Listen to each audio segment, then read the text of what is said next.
In the year 65, the Roman Empire was held captive not by a foreign army, but by the grief of a single man, an emperor whose sorrow was as absolute as his power.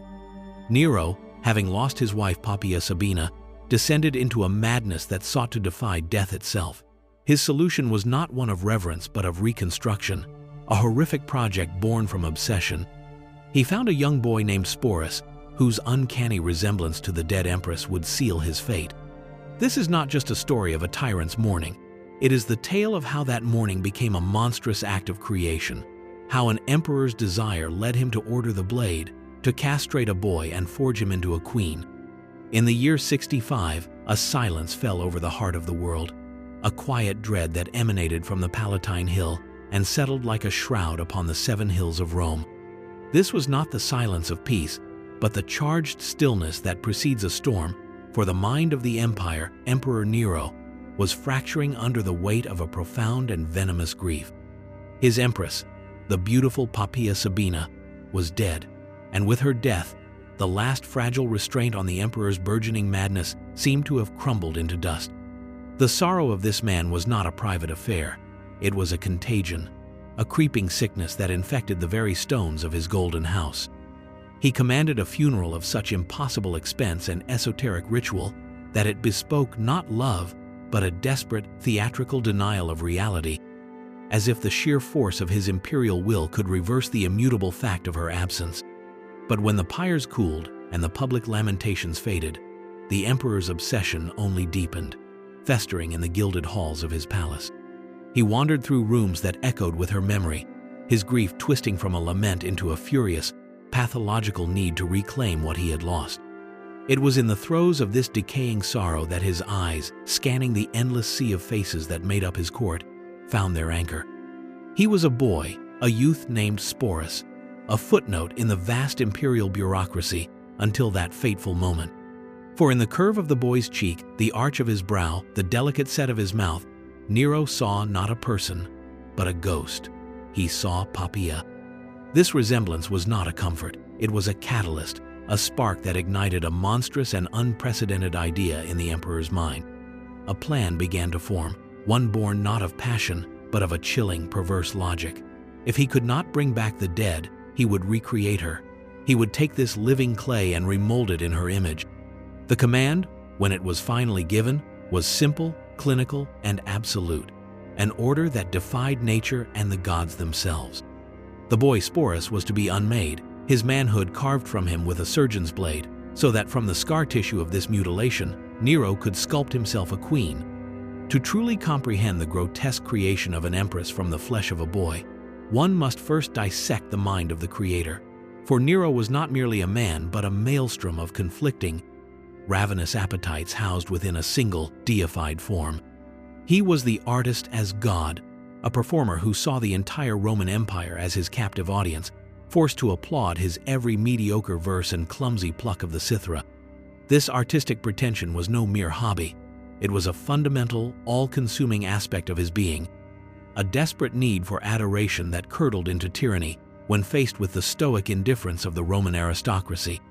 He craved the adulation of the Greeks, whose culture he fetishized, and despised the martial gravity of his own people, forcing senators to sit for hours through his recitals, their stony faces a testament to the suffocating power he wielded. Yet, beneath this veneer of the sensitive poet lay a chasm of profound and bottomless paranoia, a gnawing fear of betrayal that saw enemies in his own shadow and assassins in the loving gaze of his family. This was the fear that drove him to the ultimate transgression, the murder of his own mother, Agrippina, a crime so monstrous it was said to have haunted his nights with vengeful spirits. It was the same chilling paranoia that led him to discard and execute his first wife, the beloved Octavia, and to command the death of his own tutor, the philosopher Seneca.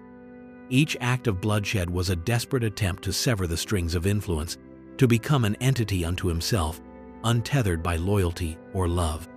When this artist's ego and this murderer's terror were fused with the absolute, unquestionable power of a Roman emperor, the result was a beast whose every whim was a potential earthquake. There was no distinction between the personal and the political. His emotional state was the state of the empire. A fit of pique could lead to a treason charge.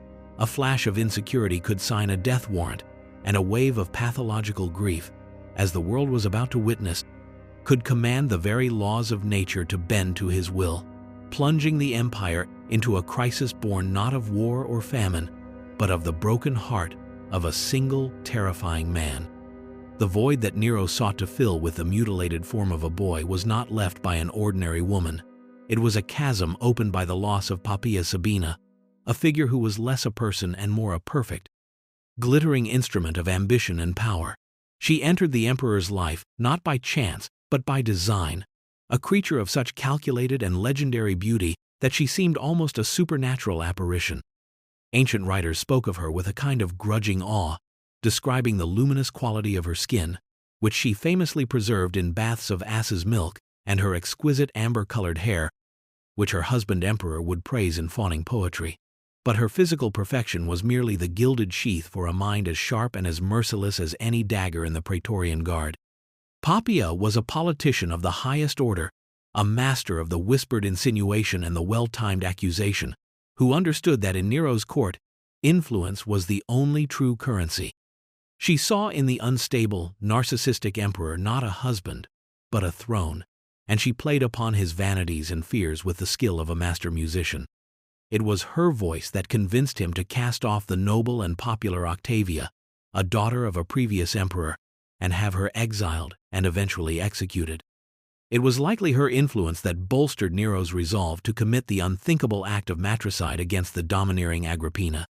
Poppaea systematically isolated Nero, severing his ties to family and advisors until she was the sole whisper in his ear, the only reflection he trusted. She became the irreplaceable center of his world, a political partner who indulged his artistic fantasies while guiding his murderous pragmatism. She was the one person who did not just tolerate his dual nature as artist and tyrant, but actively celebrated it, for in his absolute power, she found her own. Her death, therefore, was not merely the loss of a spouse, it was the shattering of the very architecture of Nero's reign and of his own psyche. He had lost his muse, his co-conspirator, his anchor, and the one validating mirror for his fragile, monumental ego, creating a vacuum so profound that only the most extreme and desperate act of recreation could even begin to fill it. The end of their union, a partnership forged in conspiracy and ambition, came not with the slow decay of affection or a calculated political divorce, but in a sudden, volcanic eruption of violence that exposed the true horror lurking beneath Nero's imperial facade. History, written by men who despised him, whispers a single brutal narrative, an account given its most visceral form by the chronicler Suetonius. The scene is a private one, away from the forced adulation of the masses and the grimacing sycophancy of the Senate, a moment of domestic friction within the gilded cage of the palace. The cause was breathtakingly trivial. The emperor had returned late from the chariot races, his mind still buzzing with the roar of the crowd, and Poppaea, pregnant with his heir and perhaps emboldened by her absolute hold on him, dared to rebuke him. Her words, likely sharp and laced with the casual contempt of familiarity, struck the one thing more fragile than her own body, Nero's monumental ego. In that instant, the artist, the god, and the emperor vanished, replaced by a petulant boy king, consumed by a wave of incandescent rage. There was no thought, no calculation, only a primal, reflexive fury. He lunged, not with a weapon, but with his own body, a savage kick delivered to her abdomen. It was an act of thoughtless, thuggish violence, a stable boy's tantrum performed by the master of the known world, and it was fatal. The immediate aftermath was a deafening silence, the rage evaporating as quickly as it had formed, leaving behind a chilling, crystalline horror. As Poppaea collapsed, the full weight of his action crashed down upon him. The death of his empress and his unborn child, a direct and undeniable consequence of his own uncontrollable temper. The man who had murdered his mother and his first wife without flinching was said to have been utterly shattered, not by guilt or remorse, but by the sudden, selfish terror of his own loss. The irreplaceable mirror of his own greatness was broken, and he had been the one to swing the hammer, creating a wound so deep and so absolute that no normal grief could ever hope to fill it. It was in this moment of ghastly self-realization, kneeling beside the woman he had just killed, that the seeds of his next great madness began to sprout. The tidal wave of horror that broke inside the emperor's mind did not recede into quiet contemplation or private remorse. Instead, it surged outwards, drowning the entire Roman state in a forced and suffocating performance of his personal agony. The city itself became a theater for his grief, its citizens compelled to bear witness to a spectacle of mourning so extravagant it bordered on the sacrilegious. Poppaea's funeral was an act of imperial defiance against the finality of death. Rejecting the solemn Roman tradition of cremation, Nero commanded that her body be preserved, embalmed with an ocean of costly spices, and laid to rest in a tomb like a foreign pharaoh, a desperate attempt to keep the vessel of her beauty from the clutches of decay. The historian Pliny would later claim that more incense was burned at her funeral than Arabia could produce in an entire year, a thick, sweet fog of grief that choked the capital and announced to the world that the emperor's sorrow was a tangible, elemental force. From the public speaking platform in the Forum, Nero himself delivered the eulogy, his voice, usually reserved for song and poetry, now cracking with theatrical sobs as he praised the divine beauty and virtues of the woman he had personally dispatched from the world. But this grotesque performance was merely the prelude to his ultimate act of denial. He compelled the cowed and compliant Senate to officially deify her, to declare Diva Poppaea Augusta a goddess among the immortals. A temple was decreed, priests were appointed, and the entire machinery of the state was re-engineered to uphold the fiction that she had not died, but merely ascended. This was not grief. It was madness, a furious and pathological refusal to accept reality, where the emperor used his absolute power to impose his personal delusion upon an empire. He did not seek to mourn his loss but to erase it, to elevate Poppaea to a divine plane where she could be worshipped and, in his mind, perhaps even reclaimed. This frantic deification was not an end to his mourning. It was the terrifying foundation for his next, far more monstrous, act of resurrection. The temples erected to the new goddess stood cold and silent, the scent of a year's worth of incense having long since faded into the Roman air, leaving behind only the ghost of a memory. For Nero, the grand deification of Poppaea had proven to be a hollow comfort, a public spectacle that did nothing to quiet the screaming void she had left in his private world. The grief, having exhausted its theatrical outlets, did not recede. It mutated. It transformed from a backward-looking sorrow into a forward-looking, predatory obsession, a frantic need not just to remember his lost empress, but to physically resurrect her. Thus began the emperor's search for a ghost, a chilling and desperate quest that sent ripples of unease throughout the imperial court. His imperial gaze, once glazed with mourning, now sharpened with a manic, scrutinizing intensity. He scanned the faces of his court not for intelligence, loyalty, or political advantage, but for a single, haunting echo of a face he could never forget. This was not a search for a new wife, for the daughters of senators with their own ambitions and identities were useless to him. He required a vessel, a blank canvas of flesh onto which he could project the memory of his dead queen. Every courtier, every servant, every slave who passed before him was subjected to this silent, unnerving audit, their features measured against the perfect template of Poppaea locked in his mind. The hunt went on, a silent, methodical madness, until one day it stopped. The emperor's gaze, sweeping across a sea of inconsequential figures, finally found its anchor.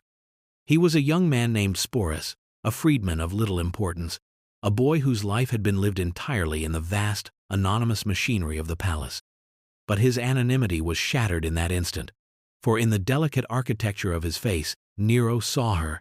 It was there in the curve of his cheek, the soft line of his jaw, the shape of his eyes. He had found it. He had found his ghost in the flesh, a living, breathing echo of the dead Poppaea. In that moment of chilling recognition, the search was over, and the true horror was just about to begin. It was a moment suspended in time, an infinitesimal pause in the relentless machinery of the imperial court that was, for one young man, the very instant his life ceased to be his own. For Sporus, it was nothing more than a flicker of the emperor's gaze, a passing shadow of attention that he likely dismissed as quickly as it came. But for Nero, it was a cataclysm. The frantic, desperate search had ended, and the ghost he had been chasing through the corridors of his own mind suddenly coalesced into living, breathing flesh before him. The likeness was not merely suggestive, It was a stunning, almost perfect superimposition of the dead upon the living, a biological miracle that his grief-addled mind immediately interpreted as a divine omen. It was in the boy's pale, smooth skin, so reminiscent of the luminous complexion Poppaea had cultivated with her famous baths of milk. It was in the gentle, almost feminine curve of his jawline and the delicate structure of his face, which lacked the hard, martial angles of a typical Roman man. Most of all, it was in the eyes, wide set and possessed of a certain liquid depth, that seemed to Nero a perfect mirror of the gaze he had so desperately missed.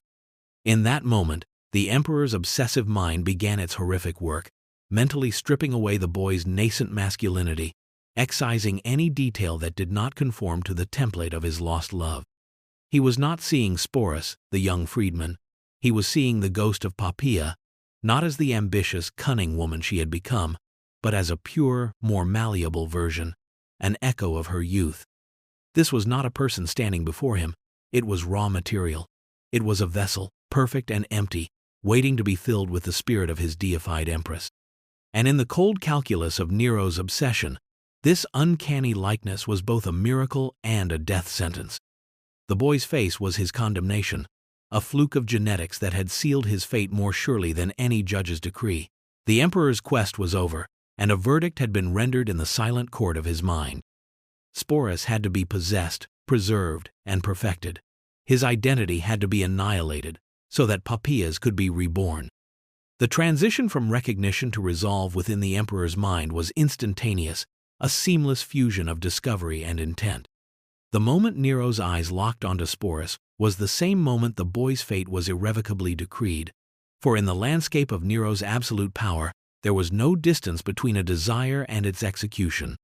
The horrific plan to unmake the boy and forge a queen did not require lengthy contemplation or a wrestling with conscience. It was simply the next logical step in the emperor's all-consuming project of grief. The command itself, when it came, was not delivered in a storm of passion or a fit of theatrical rage. It was a quiet, clinical, and terrifyingly mundane decree, an administrative task on the emperor's schedule. He summoned his physicians, the most skilled practitioners of the blade in Rome, to a private chamber, their faces impassive masks of professional deference. There, surrounded by maps and scrolls, in a room where matters of state and military campaigns were decided, Nero laid out his instructions. His tone was not that of a grieving husband, but of an engineer discussing a complex piece of machinery. He spoke of the procedure with a chilling detachment, using precise technical language to describe the excision he required, the permanent alteration of the boy's body to arrest his masculinity and preserve the soft, feminine qualities that so reminded him of Poppaea. This was the ultimate expression of tyranny, a power that reached beyond the mere taking of a life and into the very fabric of a person's being. It was a declaration that the emperor's will was a force superior to nature, that he could command a man to be unmade and remade according to his own aesthetic preference. The brutal, soul-shattering violence of the act was sanitized by the cold, procedural language of the order. It was a task to be performed, a problem to be solved. There was no argument, no flicker of protest from the men who received the command. They were merely instruments of the imperial will, their medical knowledge just another tool in the emperor's arsenal. The decree was given, the physicians bowed and departed, and the fate of Sporus was sealed, not with a scream, but with a quiet, bureaucratic whisper that sentenced him to a fate far stranger and more terrifying than a simple death. The decree, once whispered in the quiet of the emperor's study, was swiftly executed with the cold efficiency of the state, and for Sporus, the world dissolved into a fever dream of pain and disorientation. The initial violence of the blade was, however, merely a crude prologue to a far more insidious and meticulous form of destruction. Once the physical wound began to heal, the systematic erasure of his soul began. He was torn from the anonymous, shadowed corners of the palace and thrust into the blinding glare of the imperial chambers, occupying the very rooms that still held the lingering scent of Poppaea's expensive perfumes. His coarse tunics were burned, replaced with a suffocating avalanche of fine silks, intricate embroidery, and the impossibly soft fabrics reserved for the empress. Each morning was a ritual of unmaking, as a team of Poppaea's former handmaidens and stylists would descend upon him, their hands working with an impersonal expertise to craft a living effigy. They painted his face with powders and kohl, draped his neck and wrists with the dead woman's heavy gold and pearls, and arranged his hair in the elaborate styles she had favored. He was no longer Sporus. He was a doll to be dressed, a canvas to be painted. His every movement was scrutinized and corrected. He was taught to walk with a more delicate gait, to soften the tone of his voice, to hold his hands in a particular way, to lower his eyes with a practiced demureness that was a grotesque parody of feminine virtue. Every natural instinct, every masculine reflex, was swiftly and sternly stamped out. He was being hollowed out, day by day, his own identity chipped away and replaced with the mannerisms and adornments of the ghost he was meant to embody. The boy who had once existed was being systematically buried alive under a mountain of silk, jewels, and crushing expectations.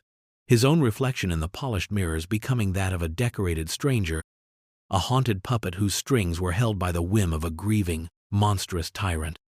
This was not about creating a companion. It was about achieving a perfect, soulless vessel, and the transformation had only just begun. The emperor's grand tour of Greece in the year 67 was the ultimate vanity project, a traveling spectacle of self-aggrandizement where Nero, the artist god, collected crowns in every musical and theatrical competition, the results preordained by his immense power. It was here, in the land he considered his spiritual home, far from the stifling judgment of the Roman Senate, that he decided his private, monstrous creation was ready for its public debut. The systematic dismantling of Sporus within the palace walls was complete. It was now time to formalize the result, to transform the grotesque fantasy into an undeniable public fact. And so, with all the solemnity and ritual of a legitimate union, Nero married the boy he had unmade. In a lavish villa, before a stunned audience of his sycophantic inner circle and bewildered Greek dignitaries, a traditional Roman wedding ceremony was staged. Sporus, draped in the opulent finery of a bride, was led forth, his painted face obscured by the fiery orange-hued veil, the flammeum, a sacred symbol of a bride's modesty and devotion now perverted into a shroud for a stolen identity. The legal trappings of the ceremony were meticulously observed, a horrifying parody of legitimacy. A dowry was formally presented and documented, making the boy a wealthy consort in his own right. Contracts were signed, and vows were exchanged, the ancient words of commitment rendered meaningless and obscene by the nature of the participants. This was not a celebration of love, but a public ratification of Nero's power over reality itself, a declaration that he could not only bend but shatter the most fundamental laws of nature and society. The grotesque performance reached its chilling climax with the final act of erasure. As the ceremony concluded, the boy once known as Sporus was publicly and formally addressed by his new name, the name of the dead empress he was forced to embody. He was now Sabina. The old name was extinguished, and with it, the last ghost of the person he had once been. The transformation was complete and legally binding. He was, in the eyes of the emperor and the terrified state, the wife of Nero, Empress Sabina. The successful debut of his new wife, in the relative safety of Greece, emboldened the emperor, stoking his desire for an even greater, more audacious performance on the world's most important stage. Upon his return to Rome in the year 68, Nero decided that his capital, the very heart of the empire, must not only be told of its new empress, but be made to celebrate her. What followed was a spectacle of such breathtaking and perverse magnificence that it seared itself into the memory of the city, a public ceremony far more lavish and defiant than the one held in Greece. This was not just a wedding, it was a triumphal procession for his new creation. The streets of Rome were commanded to be filled, the populace ordered to witness the procession of their new queen. A magnificent litter, draped in imperial purple and heavy with gold, was carried through the city, flanked by the imposing figures of the Praetorian Guard. Inside, veiled and adorned in the priceless jewels of the imperial house, sat the silent figure of Sporus, now universally and exclusively addressed as Sabina. He was paraded through the forum, past the temples of the old gods and the monuments to Rome's austere ancestors, a living, breathing profanity on wheels. The city watched, a roiling sea of humanity, gripped by a mixture of morbid curiosity, terror, and sycophantic applause. To see Roman senators and grim-faced aristocrats, the pillars of society, forced to bow their heads and offer fealty to this painted boy empress, was the ultimate demonstration of Nero's power. It was a calculated act of humiliation, a message to his enemies that there was no tradition he would not defile, no boundary he would not cross. He was not just breaking the rules, he was rewriting the very definition of reality and demanding the entire world ratify his edicts.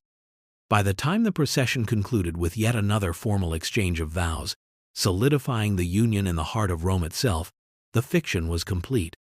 The boy named Sporus was well and truly dead, and in his place sat the Empress Sabina, a public monument to one man's madness and a terrifying symbol of an empire held hostage by the whims of a single, omnipotent tyrant. While the emperor's grand procession had successfully commanded the public's participation, it had utterly failed to command its respect, and in the days that followed the obscene spectacle, a toxic and invisible fog of contempt settled over Rome. The forced applause and mandated cheers faded, replaced by a city's disgusted murmur, a collective whisper that slithered through the corridors of power and the alleyways of the plebs alike. Among the senatorial class and the old patrician families, the reaction was one of cold, silent fury.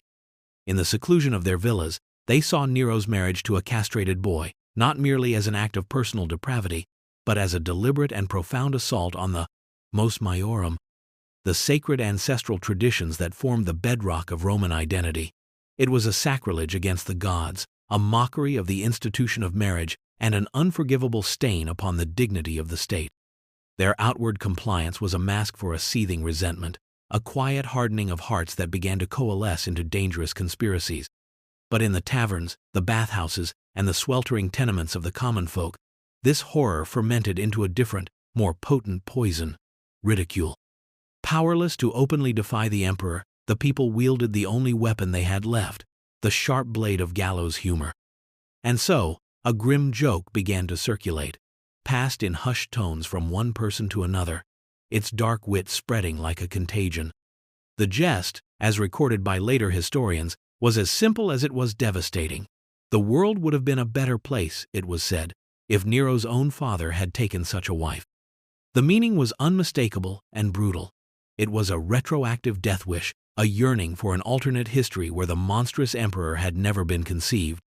It was a joke that carried within it the full weight of a city's hatred, transforming their ruler from a figure of fear into one of pathetic, grotesque contempt. Nero had paraded his power for all to see, but the quiet laughter that followed him was a far more ominous portent for his future than any open rebellion.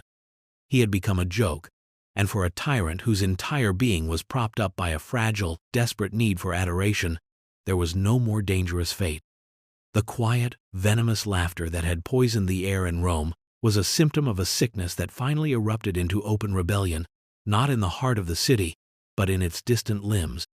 The contempt that Nero had so carefully cultivated with his grotesque spectacles finally bore its bitter fruit in the spring of the year 68, when Gaius Julius Vindex, the governor of Gaul, raised the standard of revolt.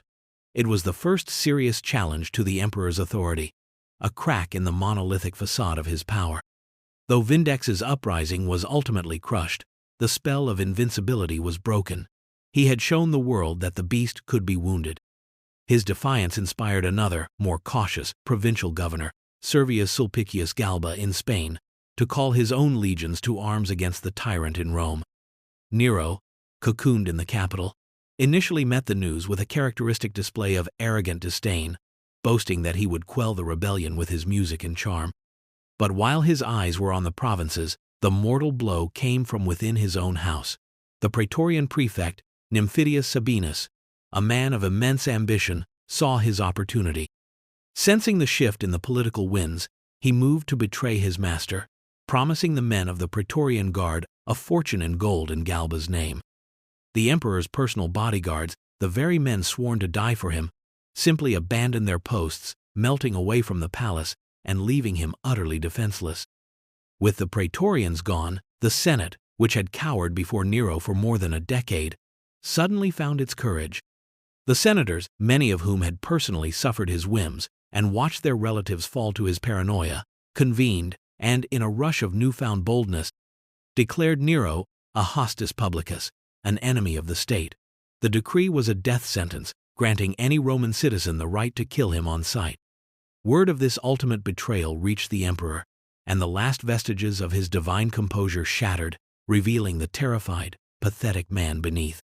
Abandoned, hunted, and stripped of all authority, the master of the world was now a fugitive in his own city, forced to flee the opulence of his palace under the cover of night, his mind racing for an escape that no longer existed. The frantic, ignominious flight from the palace ended in a shabby suburban villa belonging to his freedman Phaon, a squalid final stage for the world's most powerful man. Here, in a small, dark room, the emperor who had commanded legions and redesigned reality itself was reduced to a trembling fugitive, his ears straining to catch the sound of the approaching horsemen sent to execute him. Of all the thousands who had flattered him and benefited from his reign, only a handful remained, a pathetic audience for his final, disastrous performance. And among them, a silent, watchful presence, was Sporus. His loyalty, whether born of a twisted affection, a profound dependency, or the simple terror of having nowhere else to go, had kept him by the emperor's side as the world abandoned him. As the hours ticked by, Nero's composure disintegrated into a grotesque spectacle of self-pity and cowardice. He ordered a grave to be dug in the garden, meticulously specifying its dimensions, weeping as he remarked on the coarse ditch being prepared for such a sublime artist. He paced the room, clutching a dagger but lacking the courage to use it, wailing his famous pathetic lament, "Qualis artifex perio, what an artist dies in me." His life had been his greatest work of art, and now, at its climax, he had forgotten his lines and lost his nerve. It was in this state of complete paralysis, a sweating, weeping parody of an emperor, that his desperate eyes fell upon the living monument to his last great obsession. He turned to Sporus, his Sabina, the boy he had sculpted into a queen, and in a moment of supreme, pathetic irony, he begged him for one last performance. He pleaded with Sporus to begin the lamentations, to start the ritual weeping and beating of the breast, to act out the grief for a death that the emperor himself was too cowardly to bring about. The creature born from his grief was now being commanded to grieve for his creator before he was even dead. A final, twisted service demanded of the boy whose own life had been so utterly and completely destroyed to satisfy the whims of the artist who now could not face his own final curtain. With the tyrant's last breath exhaled into the dusty air of a freedman's villa, a brief, violent chapter of Roman history shuddered to a close. But for Sporus, the book of his own personal horror remained wide open. Nero's death was not a liberation, it was merely a transfer of ownership. Before the emperor's body was even cold, before the city had fully processed the fall of the Julio-Claudian dynasty, Sporus was claimed as property of the victor. He was immediately seized by the ambitious praetorian prefect, Nymphidius Sabinus, the very man whose treacherous promises of gold had secured the praetorian guard's desertion and sealed Nero's fate. Nymphidius, briefly the most powerful man in a city spiraling into chaos, saw himself as the heir to Nero's station, and in his mind, this inheritance included the emperor's most unique and infamous possession. To possess Sporus was to possess a living symbol of the power he had usurped. In a sickening and unimaginative repetition of the past, Nymphidius did not simply take the boy as a slave or a spoil of war. He sought to continue the grotesque charade. He, too, attempted to marry Sporus, forcing the boy, who had just witnessed the pathetic end of his first tormentor, into the arms of a new one. The cycle of abuse began anew, a grim echo of the nightmare he thought might have ended. In a final, cruel twist, Nymphidius even took to calling the boy Poppaea. Erasing the Sabina persona, Nero had crafted and demonstrating with chilling clarity that Sporus himself had no identity left at all. He was simply a role to be played, a vessel to be filled with the phantom of a dead woman at the whim of whichever powerful man currently held his leash. Nero's death had not freed him. It had simply put him back on the market, a beautiful, tragic object to be passed from one brutal master to the next, his ordeal continuing unabated as Rome plunged deeper into the bloody chaos of the coming civil war. The brutal political ambitions that had defined the fall of Nero continued to churn through Rome, and Nymphidius Sabinus, who had so ruthlessly betrayed his master, soon fell victim to his own overreach, murdered by the very guards he had once commanded. For Sporus, this violent transition meant nothing for his freedom. It was merely the death of a keeper, leaving the prized possession ownerless for a fleeting moment before another hand inevitably reached out to claim him. His status as a living trophy, a unique and tragic spoil of a fallen empire, was now fully solidified. He was passed along with the imperial palaces, the treasury, and the titles, a human heirloom of a dead dynasty. The next hand to seize him belonged to the new emperor, Otho, a man whose ascension to the throne was itself a dark and twisted echo of Sporus's own past. Otho had been one of Nero's closest companions, a partner in his youthful debaucheries, and a man who understood the dead emperor's tastes intimately. But the irony of this new ownership was a thing of stunning, novelistic cruelty, for Otho had been the original husband of the real Poppaea Sabina, before Nero, in his irresistible rise, had claimed her for himself. Now, through the bloody, chaotic turn of fate, Otho, having conspired to murder his predecessor Galba to become emperor, inherited the living, breathing, mutilated ghost of the wife who had been stolen from him years before. In taking possession of Sporus, Otho was reclaiming a phantom, indulging in a decadent nostalgia for his own lost youth and the friend he had both admired and envied. Sporus was no longer just the boy empress.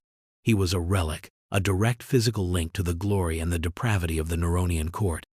Under Otho's care, he was treated less as a spouse and more as a precious, tragic curiosity, another beautiful object in an emperor's collection. This new arrangement was simply a different kind of cage, one gilded with nostalgia and a shared past, but an inescapable prison nonetheless, ensuring that Sporus could never outrun the long, haunting shadows of Nero and the woman he was forced to become. The bloody carousel of the year 69 continued to turn, and the brief, decadent reign of Otho came to a violent end on the battlefields of northern Italy. Defeated by the hardened Rhine legions, Otho took his own life, and a new master, Aulus Vitellius, marched on Rome to claim the throne. This was not a ruler in the mold of the refined Otho or the artistic Nero. Vitellius was a man of coarse appetites, a notorious glutton whose reputation for brutality preceded him. For Sporus, who had now been the property of two emperors and one ambitious prefect, this change of command marked the beginning of the final and most terrifying chapter of his ordeal. Vitellius, upon taking possession of the imperial household, looked upon the tragic figure of Sporus with neither the obsessive desire of Nero nor the nostalgic curiosity of Otho. In the boy empress, he saw no ghost of a lost love, no poignant relic of a bygone era. He saw only a freak, a notorious curiosity whose story could be exploited for a new, uniquely cruel purpose. Vitellius's imagination was not drawn to the private theater of the bedchamber, but to the public theater of the arena. Seeking to ingratiate himself with the Roman mob and satisfy his own base sensibilities, he devised a plan for Sporus that represented a new pinnacle of public humiliation. He would not hide Sporus away or treat him as a consort. He would thrust him into the harshest, most unforgiving spotlight imaginable. The emperor decreed that the famous Sabina, Nero's living doll, would make one final public appearance. He would be cast as the lead in a grand theatrical production during the next gladiatorial games, a monstrous spectacle designed to delight the crowd with its cruelty. Sporus's private suffering was to be repurposed, packaged, and sold as public entertainment, his long humiliation culminating in a final, degrading performance for the jeering masses. His fate was no longer in the hands of a man who wanted to possess him, but in the hands of a man who wanted to destroy him for sport. The plan devised by the brutish mind of Vitellius was a masterpiece of calculated cruelty, an innovation in degradation that surpassed even the imaginative perversions of Nero. Sporus was not merely to be killed or disposed of, he was to be consumed by the insatiable appetite of the Roman arena in a spectacle of unparalleled humiliation. He was to be the unwilling star in a fatal charade, a popular and gruesome form of entertainment where the empire's condemned criminals were forced to reenact scenes from mythology. In these vile plays, the myths were made real, the prop swords were sharp, the mythical beasts were starving lions, and the tragic deaths of the characters were performed with lethal authenticity for the roaring approval of the crowd. The specific myth chosen for Sporus was a stroke of uniquely psychological torture, a final, public mockery of his entire existence. He was to be cast as Persephone, the beautiful maiden of Greek legend, who was abducted by the dark god Pluto and dragged down into the underworld to become his unwilling queen. The horrifying parallels to Sporus's own life were impossible to miss, and undoubtedly the source of Vitellius's cruel delight. Like Persephone, Sporus was a figure of tragic beauty, violently torn from his world by a powerful ruler. Like Persephone, he had been forced to become the consort of a dark king in a gilded underworld of his own. His entire life, from the moment Nero's gaze first fell upon him, had been a slow-motion reenactment of this very myth. Now, Vitellius decreed that this private tragedy would be given a grand public finale. Sporus would be dressed as the maiden, and before the eyes of thousands of screaming citizens, he would be publicly and violently abducted on the arena sand by an actor playing Pluto. His life story twisted into a soul-crushing parody, culminating in a public rape and a brutal death, all for the entertainment of the masses. His trauma was to become his script, his degradation the plot, and his final, agonizing moments the grand climax of the show. Upon learning the full, monstrous scope of what Vitellius had planned for him, a profound and terrifying clarity descended upon Sporus. He had endured the unendurable. He had survived the blade that had stolen his manhood, the psychological erasure that had stolen his name, and the suffocating embrace of an emperor's madness. He had been passed from hand to hand like a spoil of war, a living trophy whose only value was in the ghost he was forced to embody.